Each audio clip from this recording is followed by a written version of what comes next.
How is everyone this morning? Welcome back to Australia House. I'm Christina Cavallari. I'm a reporter at Fox Entertainment. It's a pleasure to be your MC here this week. I have the esteemed pleasure of introducing the incredible man. He was the Premier of my favourite state, South Australia, where I'm from. I'm a little bit biased. But he's the President of the American Australian Association, the Honourable Stephen Marshall. Stephen, good morning. Thanks, Christina, and welcome to everybody. Can I acknowledge Gabrielle Hall, who is our fantastic Consul General based in Houston, but also responsible for other states, but particularly the great state of Texas that we're in at the moment. And of course, Sean, who is here from Invest New South Wales, who are one of our sponsors and supporters for South by Southwest. This is our first panel. Yes, last night kicked off really well. We've got a full day program today and tomorrow, and this panel in particular is one that I'm particularly interested in. It's chaired by Stuart Kelly, who is fantastic. He's from a company called Think and Grow. What do? They help you think and help you grow. They've been around for a number of years now. They've helped about 650 businesses, SaaS businesses, think about how they might grow their business, evolve their business, and particularly about how to get into the North American market in the last 6 months. So Stuart is an Irishman, but he loves Australia. He lived in Sydney. Now he's based in Minneapolis, and he's really helping to think and grow his own business and also your businesses, and he's our fantastic moderator for this morning. Are you going to do a good job? I would hope so. Yeah, good. Fenella is fantastic. Fenella Kernebone. Say that again. Fantastic. Looks after South by Southwest Sydney. And for those of you who don't know, we have our own program in Australia. This year is going to be its third year. Put this in your diary now. It's October the 13th and it runs for 7 days. So not quite as long as it is over here. But it's a really fantastic program based around the convention centre in Sydney. It looks at tech, it looks at gaming, it looks at music, it looks at screen. Most importantly, they have a lot of fun. And Fenella, I just want to say congratulations to you and your team for what you've already achieved. And it's just getting bigger and better every year. So congratulations, Fenella. And the next person who is on the panel is Annie Dean, and Annie is very important because she's from the great Australian company called Atlassian.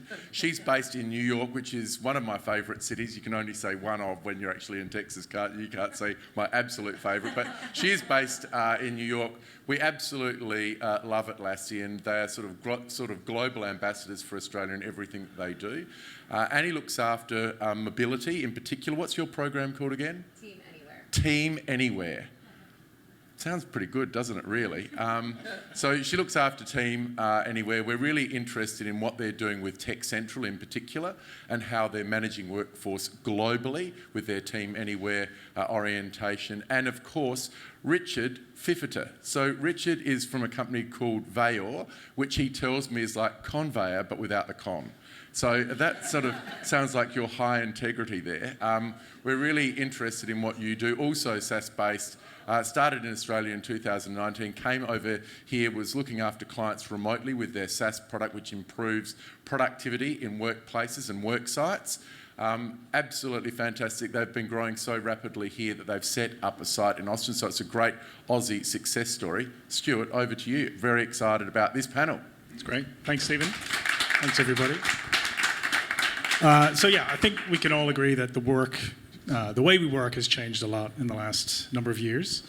Places like Tech Central in Sydney are built to drive collaboration and innovation and bring some talent density to where they are.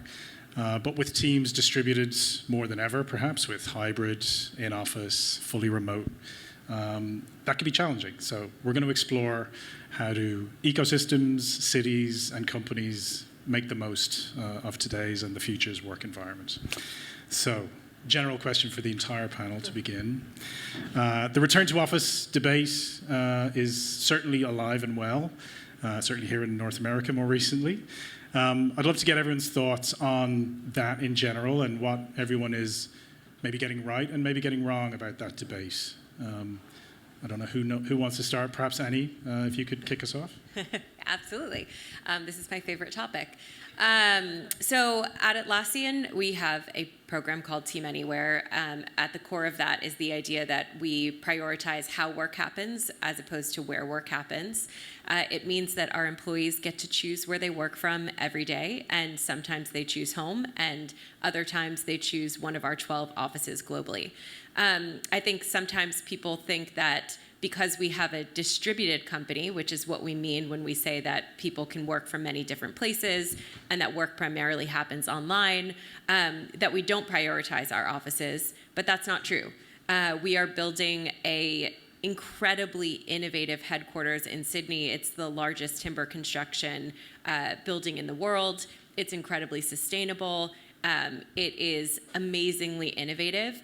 And I do believe that offices are an important part of any serious company's strategy, of a certain size. And yet, when we talk about returning to the office, and what that means to me is a mandate put out by an executive team that requires people to attend the office a certain number of days per week, I feel that policy generally doesn't answer a business question, and that the executive team often isn't clear what business problem they're solving when they put a mandate like that in place. So at the highest level, at Atlassian, 40% of our employees live in a place that is more than 2 hours away from the office. And that's a huge advantage for us for many reasons. Our job applicants have gone up by double since we rolled out Team Anywhere. Our offer acceptance rate has gone up by 20%. We can get better talent faster because we're willing to acquire talent from many more places. And then separately, when we think about how it impacts our day-to-day work, we know that in this environment where we are exploding with technology, where AI is disrupting every company's business strategy, every company's approach to how they get work done, when teams are more interdependent than ever, when teams are not co-located. One of my favorite stats that shows the evidence that everyone is distributed is that Microsoft used to have 75% of their teams be co-located prior to the pandemic, and now that's 25%. And what I mean by co-located is that teams work together shoulder to shoulder in the same office. That's just no longer the norm, because the norm is that work happens on the internet.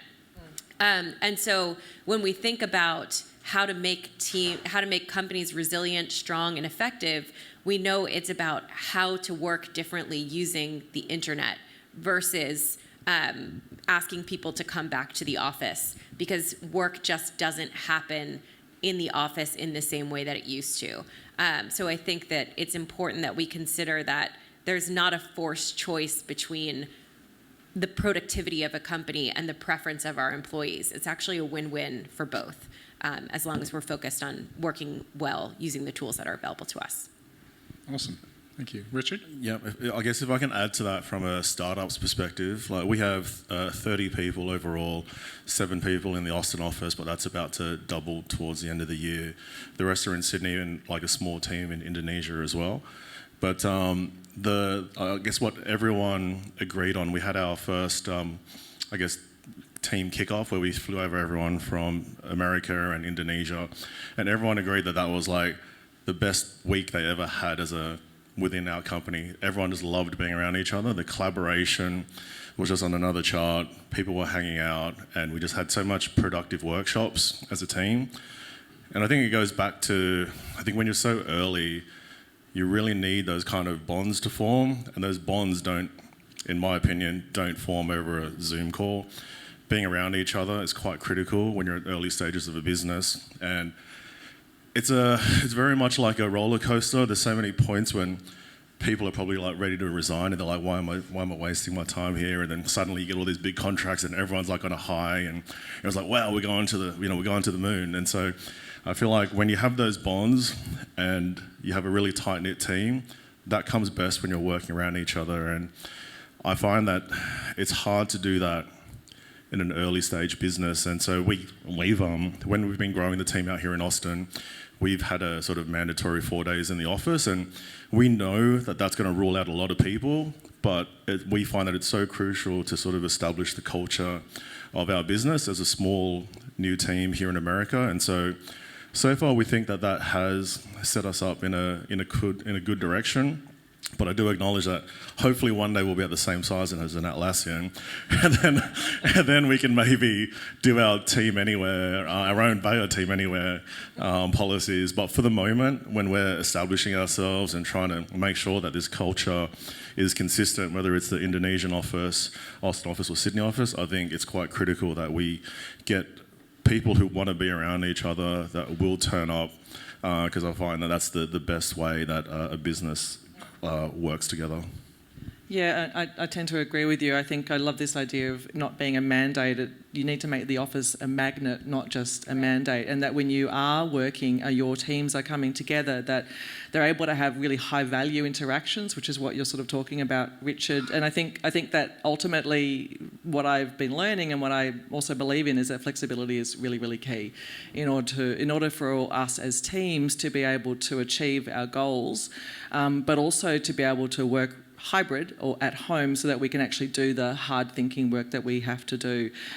So from a South by Southwest Sydney perspective, we're based and located, of course, this event within Tech Central. It's near Atlassian. I've long admired the Atlassian work anywhere approach pre-COVID and continuing today. And as we do see how Atlassian is operating their business, I see opportunities for companies who do have that kind of mandate within their systems to observe and to learn and to see how that can be done.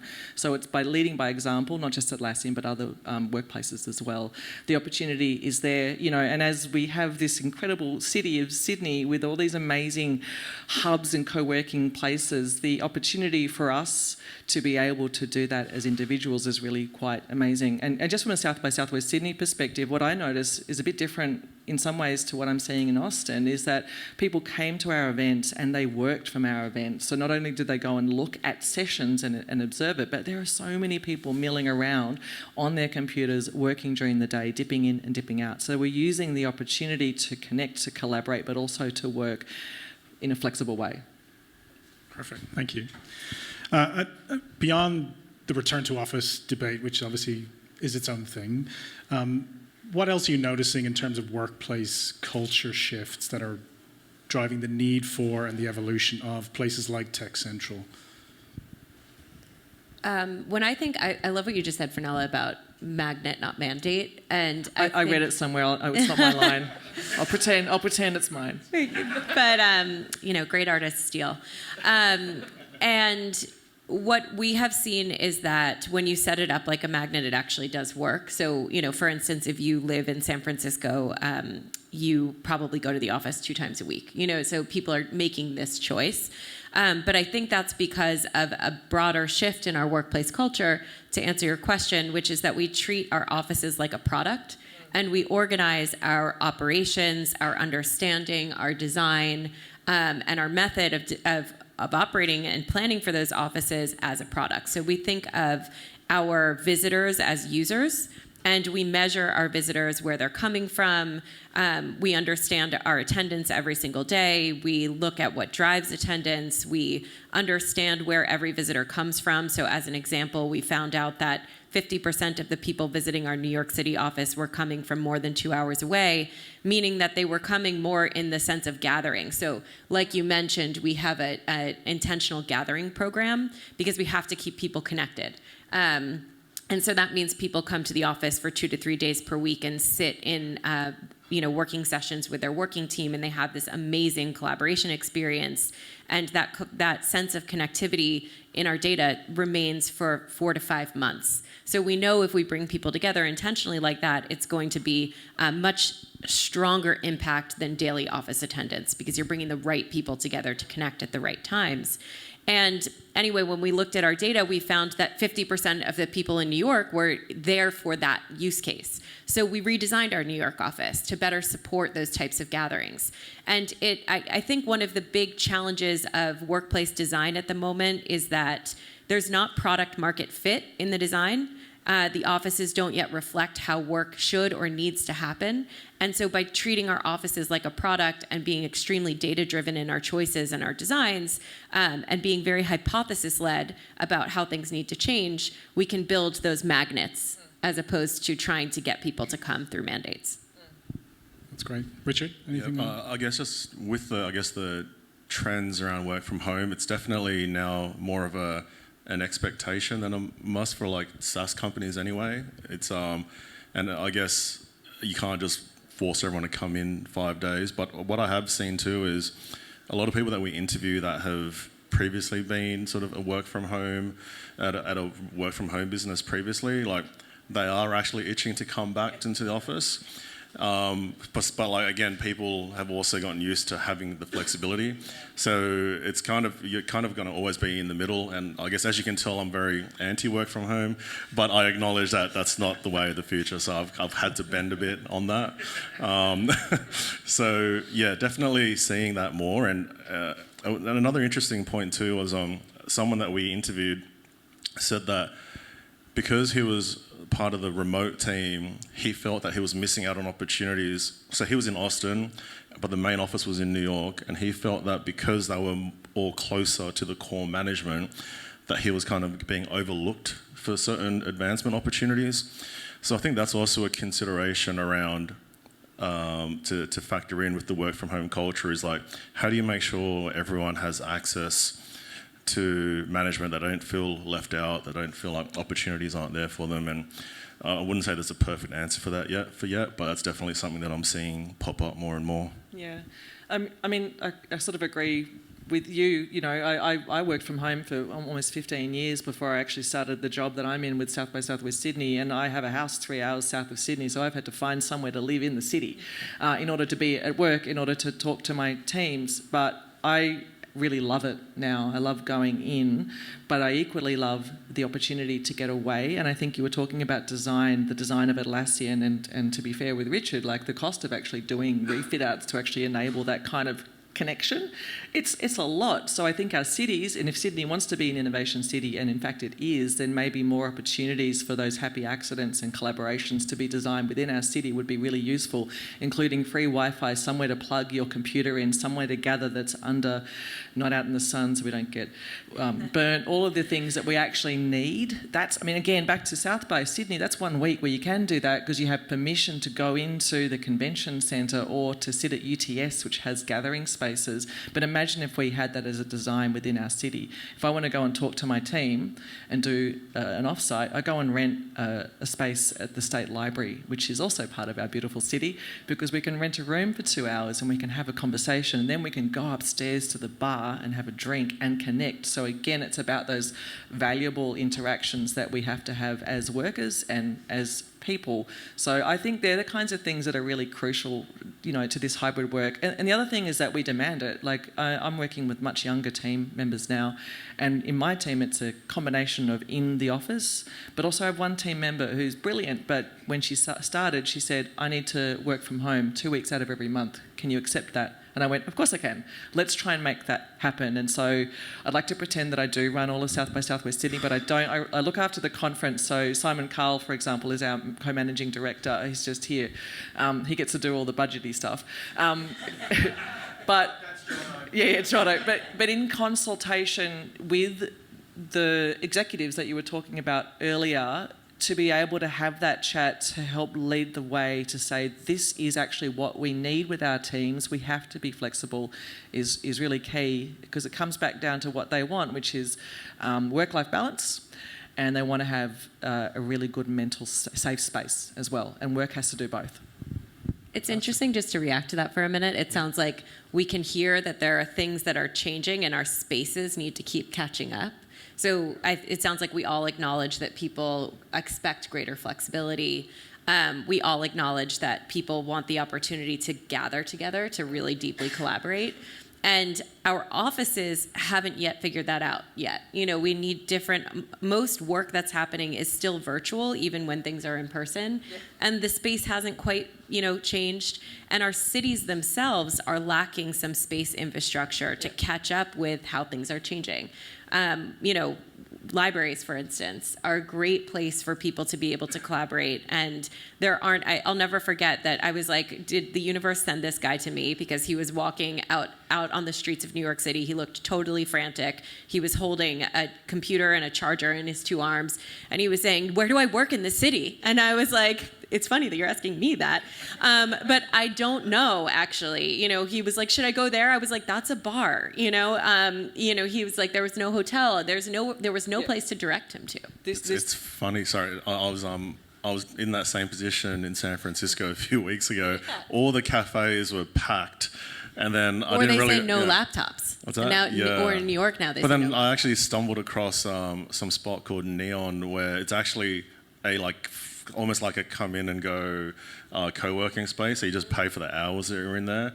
And I just thought that was brilliant. And there's definitely a need for that. But imagine if you didn't have to pay for it and you didn't have to go to a hotel or a cafe. True. Imagine if our cities actually were able to enable that to happen. Because, whether you're a startup or you're a university sector, you want to go and work with your teams and, maybe you shouldn't have to pay for it. Anyway, that's just an idea.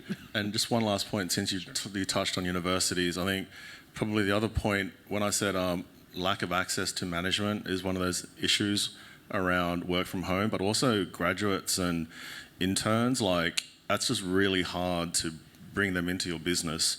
Because when they're in the office, you can tell when they're doing nothing and you're like, oh, actually I should probably give them some other tasks, or maybe this person needs a bit of help. You can't tell that on Slack. You just assume they're busy, but there's actually a good chance of doing nothing all day. So I find that having them in the office, and that's why we say interns have to be in the office, because you need to bring them in under your wing, even just dragging them along to meetings. They learn by being around people, and again, that's another thing that we haven't worked out. How do we do that best with work from home? But yeah, there's a lot of challenges still to be ironed out. Yeah, coaching is critical, certainly. Annie, you mentioned the evolving needs of the workforce as well. So how has the distributed first approach of Atlassian influenced the design of the workspace and the offices in Tech Central and elsewhere?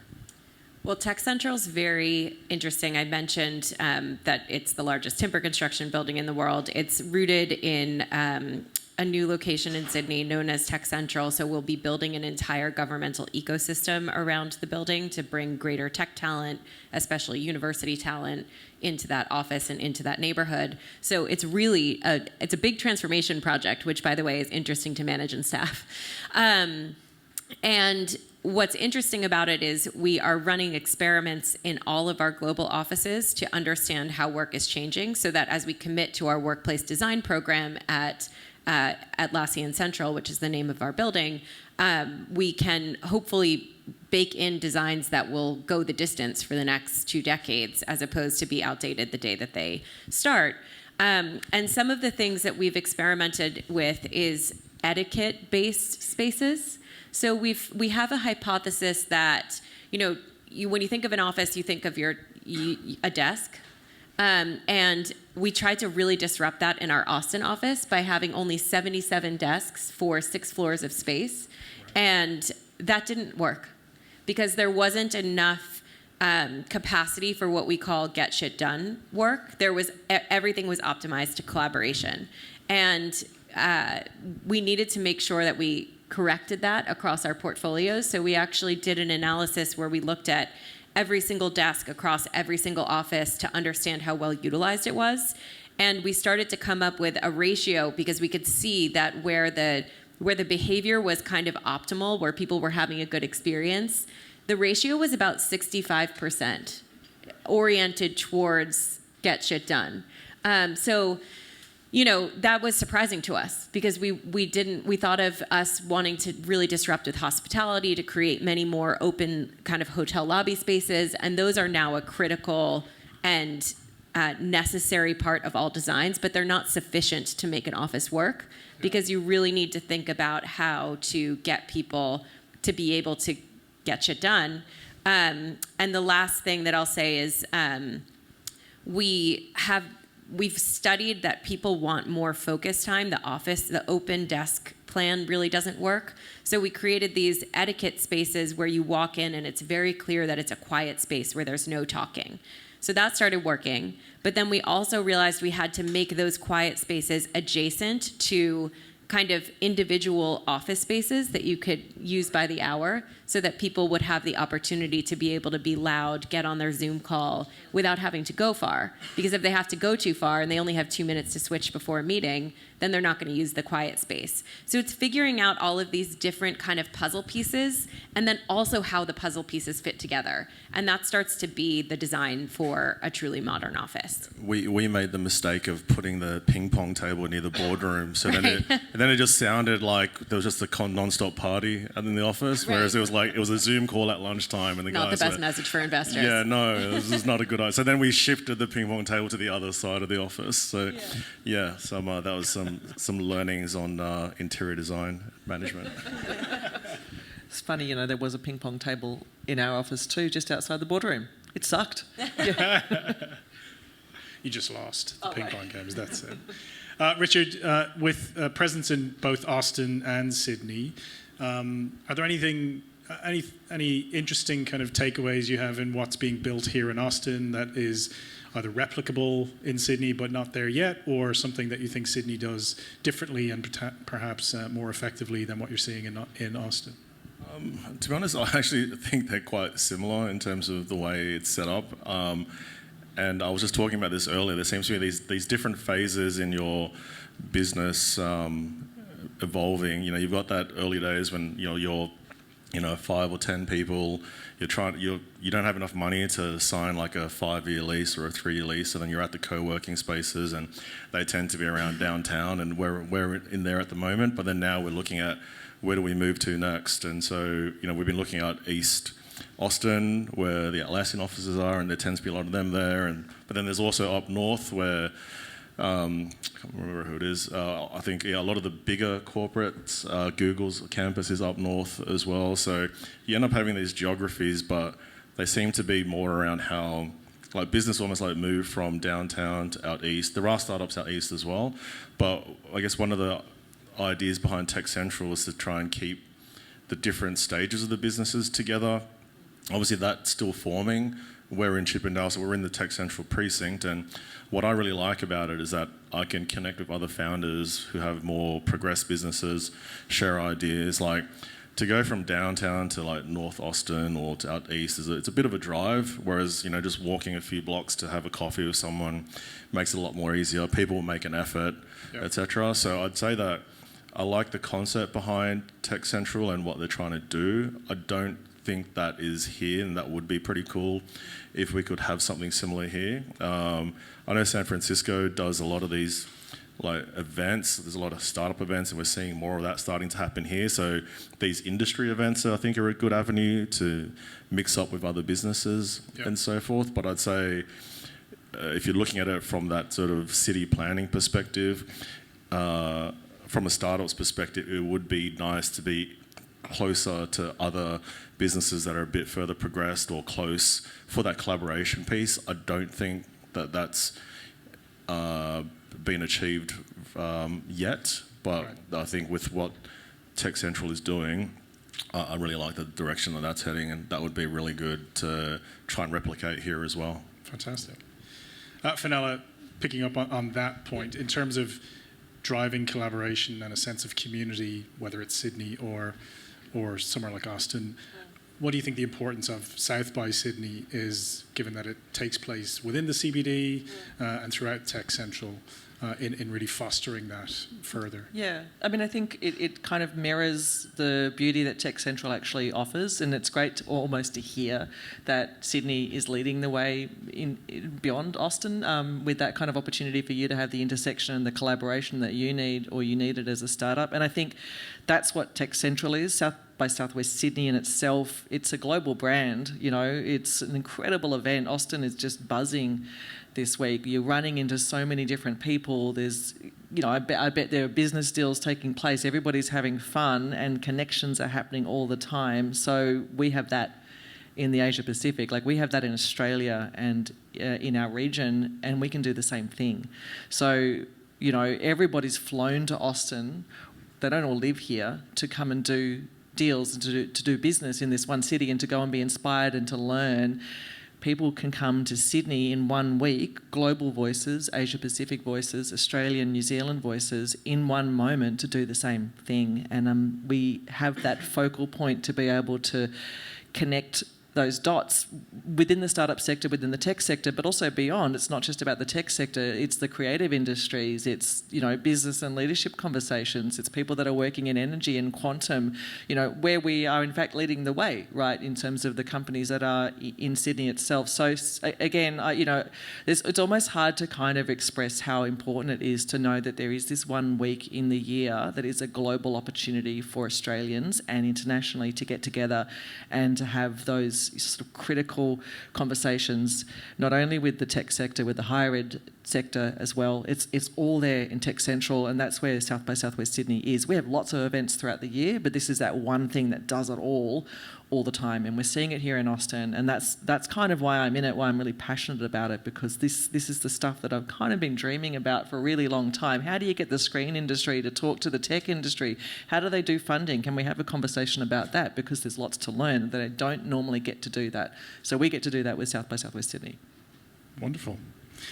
Obviously, the promise of place-based ecosystems like Tech Central is one thing, but if we can't measure it, we don't know if it's being effective. So, Annie, how do you go about measuring the tangible impacts of Atlassian's presence and the promise of an ecosystem like Tech Central in terms of collaboration and innovation?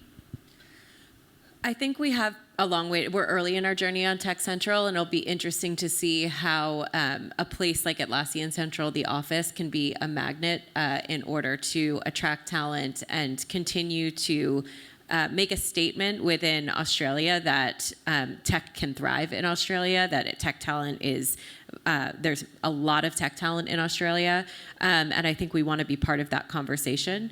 At the same time, anyone who knows my work knows that I'm very focused on being data-driven, because I think it's really important to talk about change in the context of what we can quantify. And yet, I'm increasingly saying, we use data to access our common sense. And I think it's clear that by being present and visible in a place like Tech Central, that it will be incredibly positive. And while I'm excited to be able to give a data-driven answer about its outcomes for years to come, I also think we don't need strong data to make that choice in the get-go. We know that's something that we can be proud of from day one. The vibes are good. Yeah, the vibes are very good. Richard, in terms of your teams both here and in Sydney, are there anything noticeable about how they interact, how they collaborate here versus in Sydney, both internally and then thinking externally to clients? Is there anything that you've noted that differentiates your presence in both markets? I think internally processes are very similar, although over here the video calls are the norm for meetings, whereas in Australia we'd like to try and get out and meet in person a bit more. But then here, you've got 50 states. I think it's 50, but anyway. There are a lot of cities to get out to, lots of places to fly, and then so, especially when you're early, you're trying to build relationships, there's a pretty big travel budget you need to allow for. So for us as a business, from a business development perspective, we kind of plan like 3 days in like Miami, and then we put everyone focusing on Miami, book up meetings, fill up the whole calendar, and get down there in person. So it's just on another scale of travel. But then our sales guy we sent over, he's like 28 and wants to just see everything, so he's all for it. He loves the non-stop nature of it, and then he'll stay there for the weekend. So he's not complaining. But so the way we operate, we just have so many more places to travel and get in front of. And whereas in Australia, we've built up all these relationships, so we've been able to move back to the video calls. Here, we're very much still just, pounding the pavement, getting in front of people, trying to get down to events.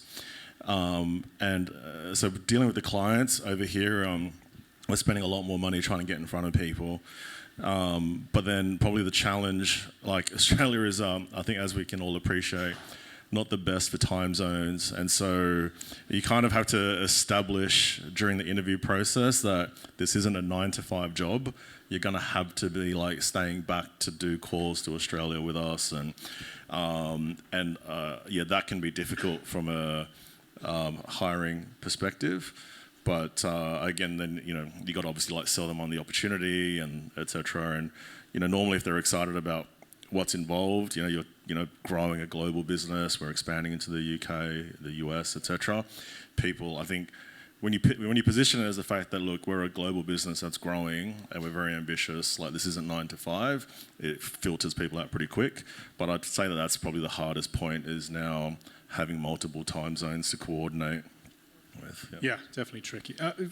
Within North America then, do you try and limit so you mentioned Miami there, do you there's obviously heavy population everywhere in this country, so do you try and pick your battles a little bit and sort of concentrate on one market in particular to minimize the cost impact as well as the effort? We kind of get pulled into markets. It's so some of our companies we deal with, like we're in 20 states already, but that's because some of the clients are across multiple states and then they talk to each other, the regional teams speak, and then like for example, we're being used on the University of Wyoming for their redevelopment. It's random. I never thought we'd be in Wyoming.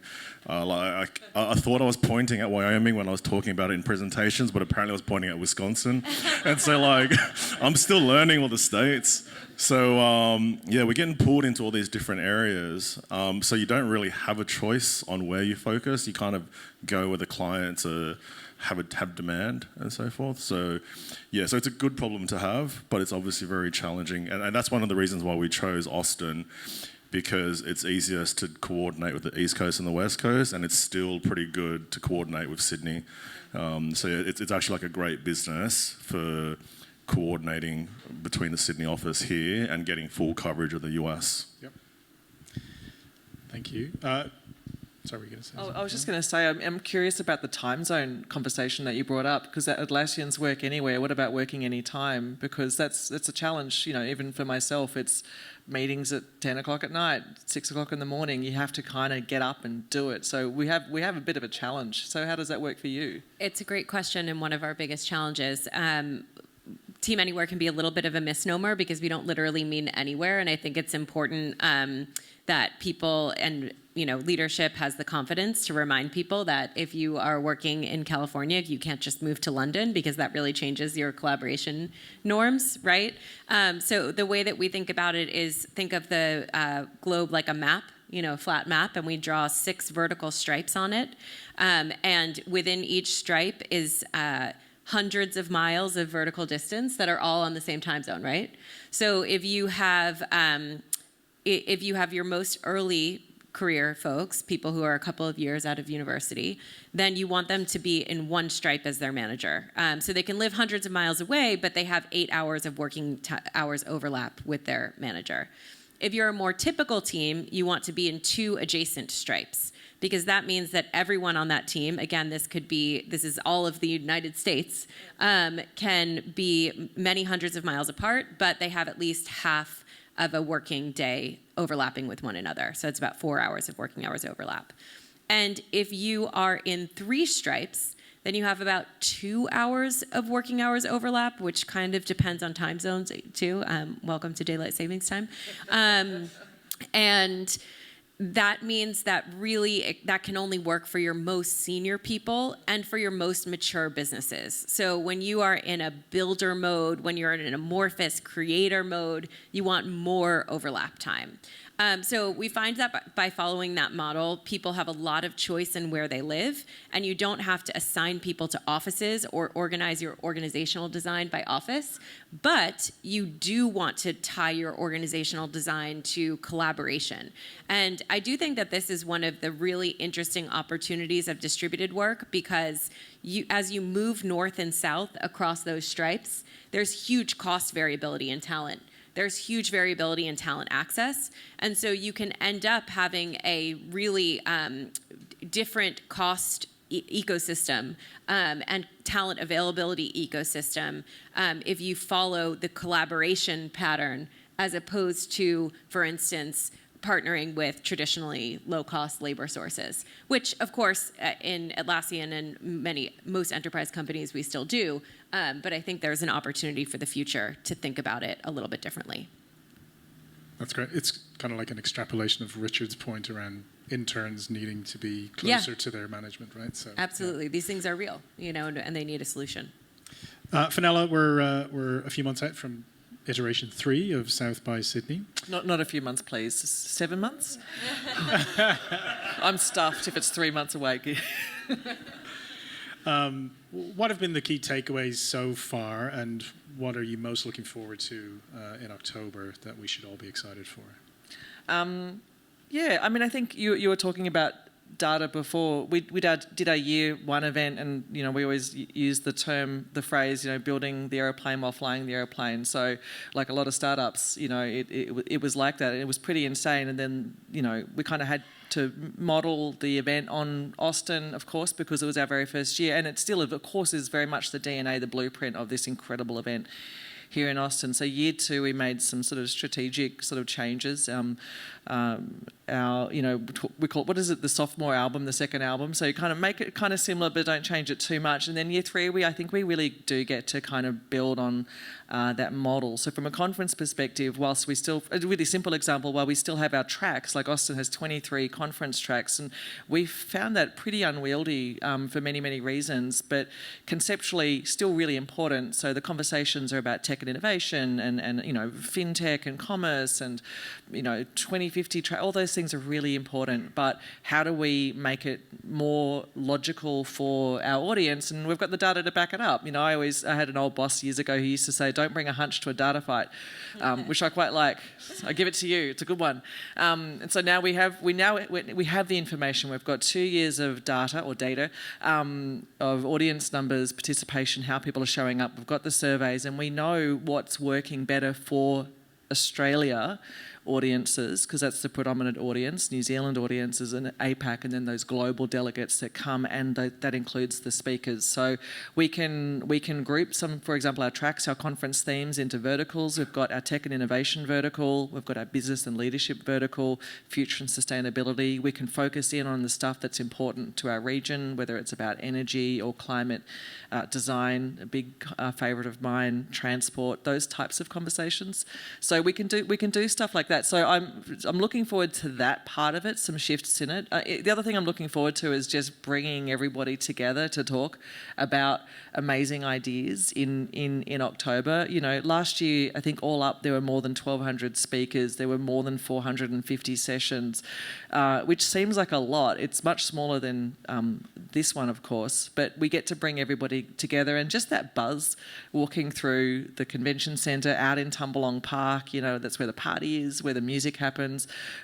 It's so much fun, and I go to a lot of conferences. I've spoken at a lot of conferences, and they're fantastic, and the ideas are great, but they're not always that much. They're fun, but they're not as fun.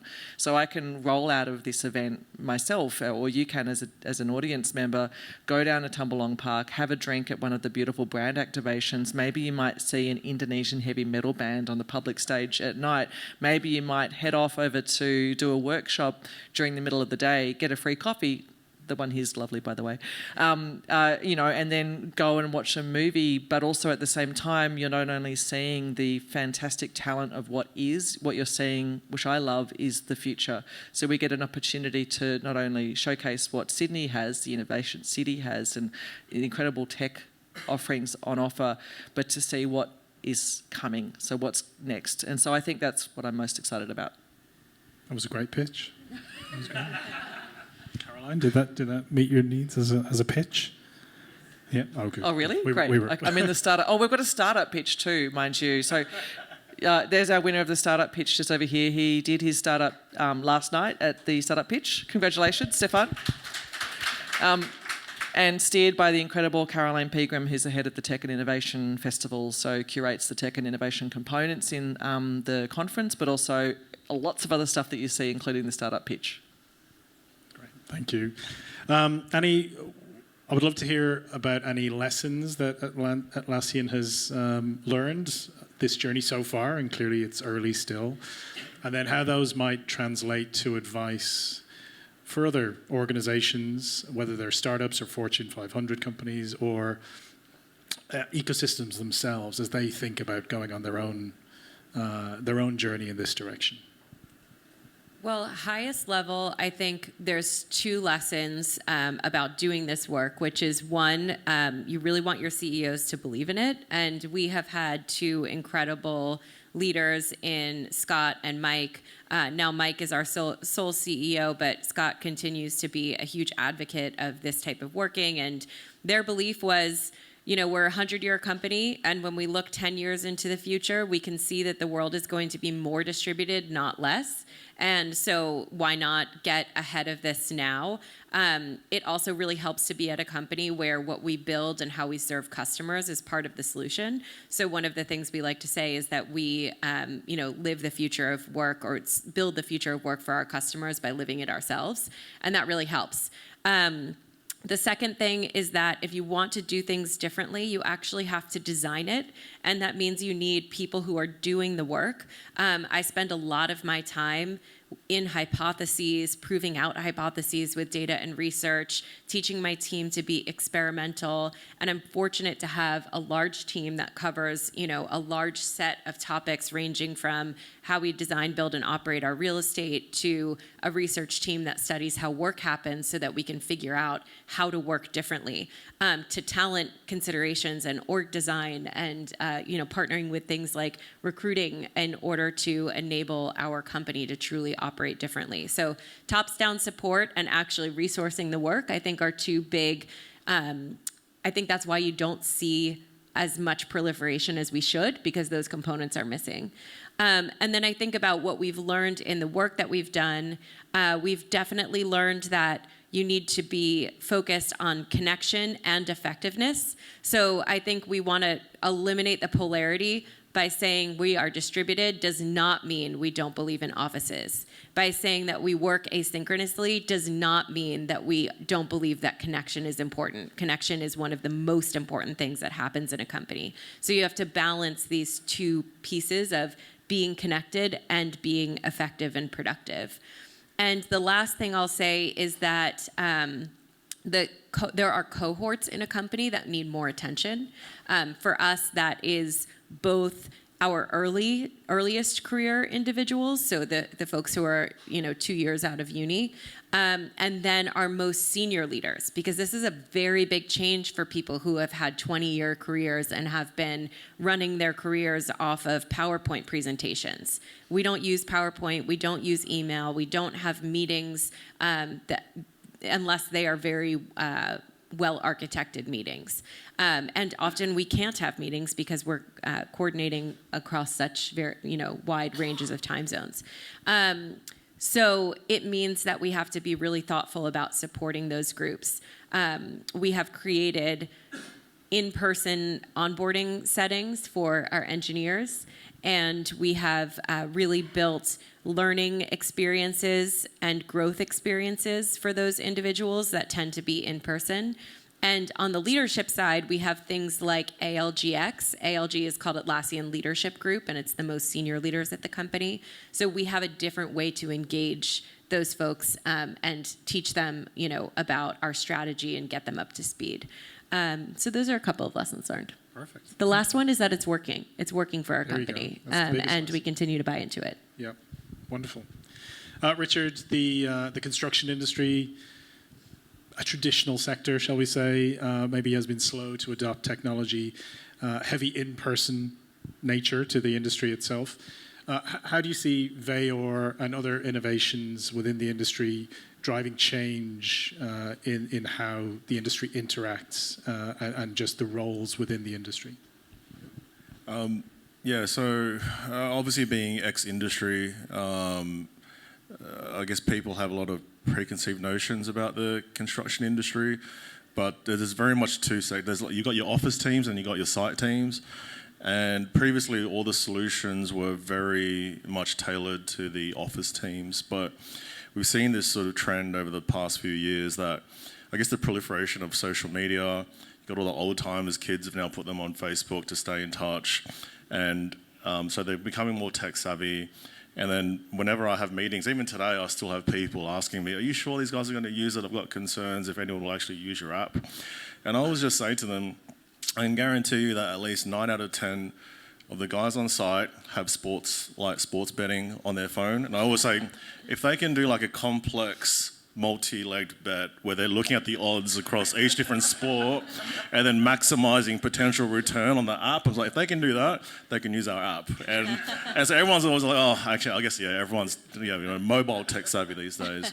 And so there's now this opportunity where the workforce is all comfortable with tech, at least at a simpler level. They're not going to do complex spreadsheets and all of that stuff, but they're at least comfortable enough now to embrace apps. And then I guess our challenge as startups and software businesses is to make sure that we design for that kind of clientele and that we help them improve processes and so forth. And so, the work site is now ready for these solutions, and we're seeing this proliferation of solutions starting to come through, seeing a lot more automation happening.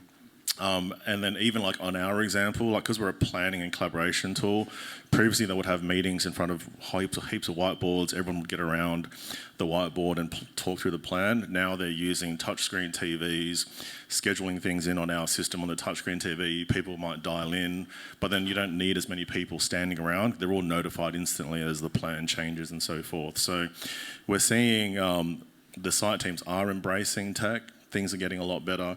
Construction productivity over the past 30 years has been pretty stagnant, and there's also an undersupply of suitable construction personnel, people with experience. So I think there's this real opportunity to help bridge that gap, to help get more output from the workforce, and that should hopefully starting to see those productivity trends catching up with the norm again. But I think it's a very good time to be in construction tech for that reason. Wonderful, thank you.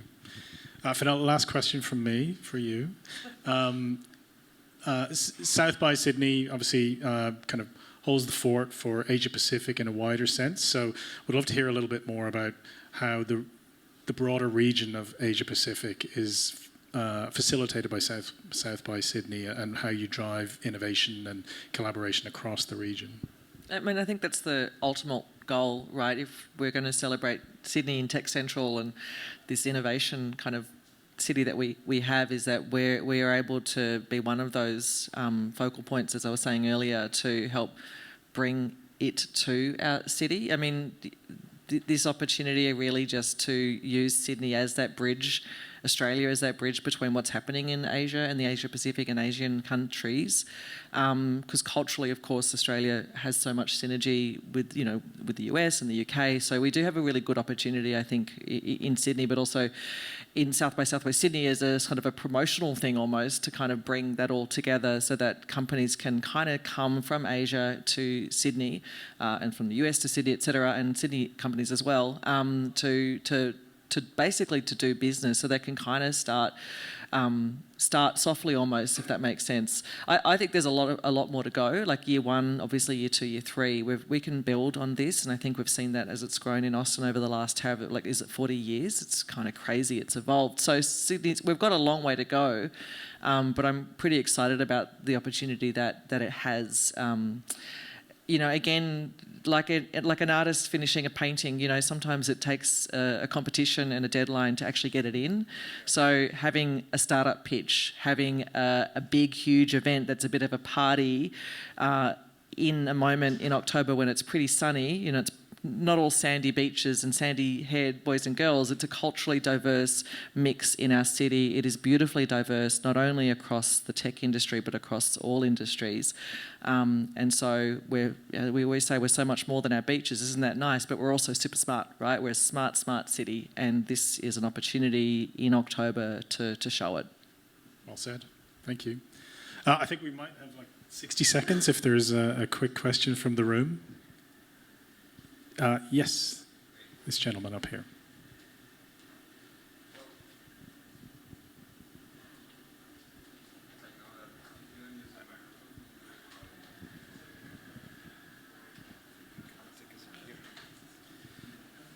Good morning. Can you hear? Yeah, there you are.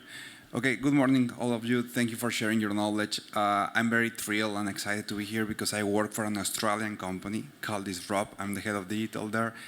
And talking about diversity and cultural, I'm Mexican. I just moved to Austin a couple of years ago, and I've been enjoying working with that company for a year already. And I couldn't agree with you more about the diversity in time zones, in working spaces, and how critical it is to have the skills to adapt there. Because, you know, my boss is kind of in 3 a.m. for him. He's sleeping right now in Sydney, but we have meetings at 7 p.m. So that diversity of schedules, but it's a challenge, but it also powers collaboration in a beautiful way. And it's so different from the corporate world because my wife works for a big corporate company, and she struggles going to the office because her partner doesn't allow her to work because she can't focus on her work, you know. So that thing about having the collaboration spaces, the meeting session spaces, or the focus spaces is critical. So my one question here is, do you believe that those skills required to collaborate in such a diverse world can be learned, or is something that you just have to adapt? Who wants to take that? I don't know if I've got much to say. Can you learn it? I think we learn it when we start working. Almost, you know, when I'm 48 years old now, so the millennials, you know, Gen X, all the sort of different generations that we always talk about, that's kind of how they're working already. So they collaborate, they talk. It's how schools are kind of run. It's going into higher education. So I feel like those skills are kind of embedded into how we work. You know, you were talking about that you do internet, this is pretty much what we do. I make jokes with some of our colleagues that when someone asks me what I do for a job, I say I do email, which you can do anywhere, right? But I feel more confident sometimes standing on a stage talking to people than I do in meetings, you know, so these are things that we all have to keep on adapting and learning. I think it's part of work. Yeah, and I guess I agree, and I would add that it's a different set of skills than it was 20 years ago, and what's clear about right now is that it's all about change, and I think we're all tired of hearing that because we've had to adjust to so much change, but especially in an era of AI when everything can be quantified and measured and automated, figuring out how to be really human and able to interface with different people, circumstances, be resilient, be open, understand that everything is a learning opportunity. That type of humility, I think, is what's really important in our next generation of leaders. And when I look at my 11-year-old, I can see that he's growing up in a world that is rewarding that. So I hope we continue to see that in our corporate world as well. I feel for your boss doing meetings every night at 7 p.m. though. Oh. Okay, thank you, everybody. We have run a little bit over. Sorry, Sean, did you want to? Yeah, Sean, go. I couldn't agree more with what you said about startups benefiting from being in the same place as corporates. And that's kind of the point of Tech Central. I'd love to hear about your views on what Atlassian is doing in Tech Central to foster the wider community. And then I want to hear your views, Stuart, on it, because you guys sit at the intersection of other large corporates and startups. So what you're seeing other people do that maybe Atlassian are doing or not doing, and how that compares. So I'd love to hear just about the community aspect. Yeah. Of what you're doing. Highest level, there's a scientific reason why it's better for startups, which is that it's high context and high momentum. So when you need to build something, you need people to be able to understand the context that's unspoken, and this team of 30 people is building that context every day. You also need to move fast to your objectives. And when you're all together in the same room, clear as day on what you need to do, you can build high momentum to get to the next outcome. So that makes sense. That's a great reason to be together in person. And as we think about building place-based ecosystems in places like Tech Central, yes, you want people to run into each other. You want people to know each other. You want people to have the context about what they can build together. And so, we expect that to be a really successful approach to Tech Central. I would just add that in all of the organizations we work with, whether they're startups, scale-ups, more established, the biggest reason that inhibits their future success is lack of alignment at the senior level, right, within teams, within silos, within departments, and you can overcome that there are ways you can overcome it, but certainly having the opportunity to be co-located on occasion or advantageously will help close some of those gaps. So I would say alignment as an outcome is a reason to at least explore how best to put people in the same place at the same time on an as-needed basis. Thank you so much, everyone. Give it up for Stuart, Fenella, Richard, and Annie. A lot of great tips to bring back to my newsroom, that's for sure. Any content you guys took today as well, we'd love to see it. Tag us at _AAA USA. We have another panel at 11:30 and we'd love to see you here. Thank you so much.